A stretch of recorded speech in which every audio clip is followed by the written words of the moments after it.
Hello, welcome to this video on how to use the TI-nspire to solve equations by identifying zeros. So here I have a basic straightforward problem where they say solve the natural log of x plus 2 minus 3x squared is equal to negative 4. Now we have three ways to go ahead and do this, and the first way I'm showing you in this video is to identify the zeros of the equation after it has been set equal to 0. So step one would be to set the equation equal to 0 by adding 4 to both sides, and it's set equal to 0. And then what I'm going to go ahead and do is identify the zeros.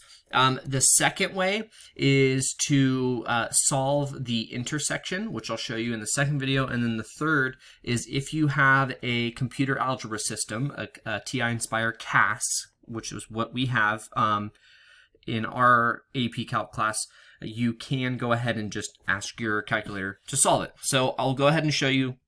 But each of these situations, you're going to, kind of pick strategically which method you want to go ahead and use. So how do I go ahead and solve this by finding the zeros? So again, I'm going to go ahead and add 4 to both sides to set the equation to equal to 0. And what I'm going to do is I'm going to graph it. And I've already graphed the function here. You can see I have my function natural log of x plus 2 minus 3x squared plus 4. And I want to go ahead and find the zeros. And this makes sense, right? If my equation now is equal to 0, I want to know when is it equal to 0. So once you've graphed it, you're going to go to your menu. You're going to go to Analyze Graph, and this is the main area where you will use to analyze and find lots of information about your graph. And I'm going to go ahead and just choose the first one, the 0. So I want to know what is the 0 of this graph. So you'll notice when I have when I move my cursor over, I have this dotted line. Well, it's asking what's your lower bound. So you need to select an x value before your intersection point. So you can type it in, but the easiest way is to just go ahead and click, right? I'm going to click to the left of my intersection, and I'm going to click to the right of my intersection. And then there is my 0. Now you'll see here I have the 0, again, which is just the x value of this intercept, negative 1.13. But in calculus, we want 3 decimal places or more.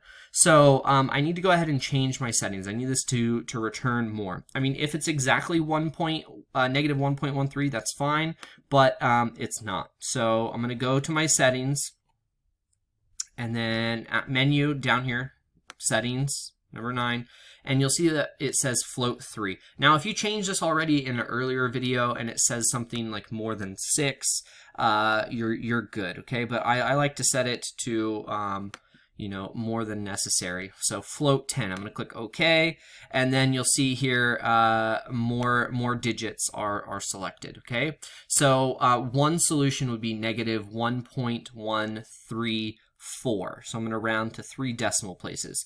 Calculus would also accept negative 1.133 on the AP test, but I'm going to go ahead and round. So x equals negative 1.134.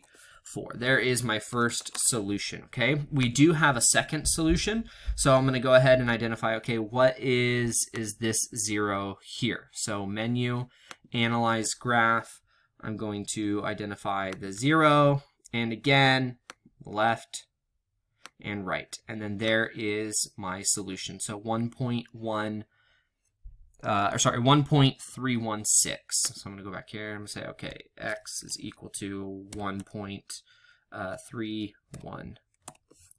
Okay, and there is my solution. Awesome. All right. Another way that you can go ahead and do this is in a calculator. You're going to go to the menu button, and right here underneath algebra, you're going to see number 1, the option is to solve. And then number 4, the option is zeros. So I'll go ahead and I'll show you both.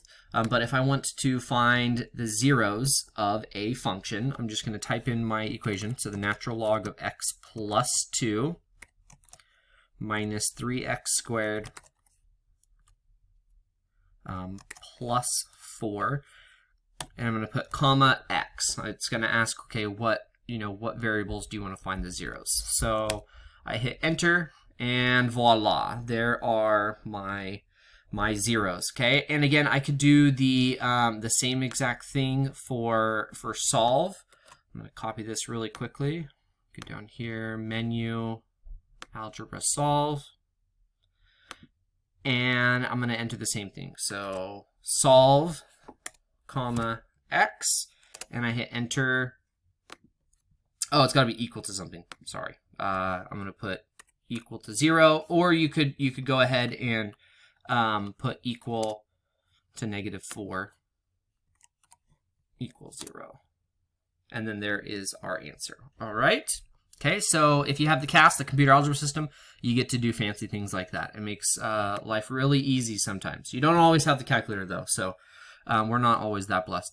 All right, example number 2, really quickly. I want to show you when you can't use the computer algebra system. Something like this.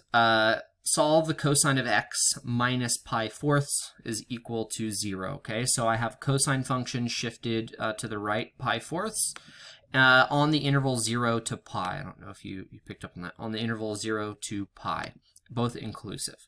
So I went ahead and I have graphed it. Here is my function, and I want the solution on 0 to pi. So it looks like starting here at 0 and then going over to pi. Again, pi is about 3.14. It looks like this will be our solution here.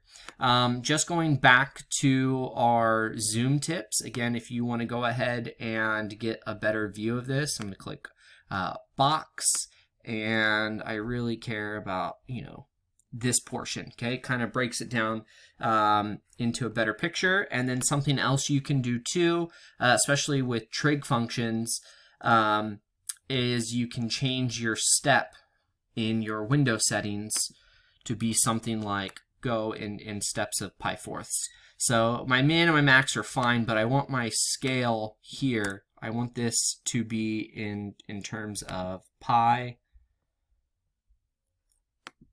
fourths. So I'm going to hit pi divided by 4.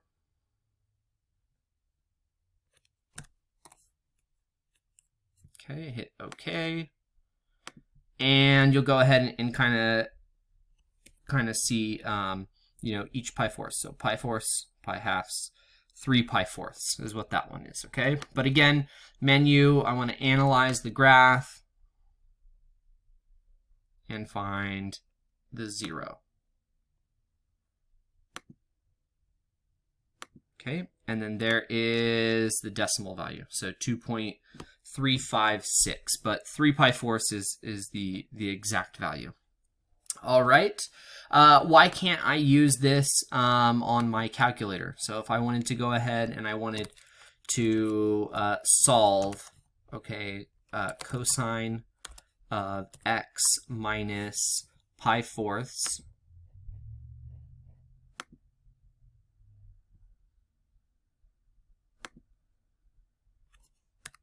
pi fourths is equal to 0. I'm going to solve for x. I'm going to get an answer like this, which doesn't look anything like what we just found. You'll notice it says times n1.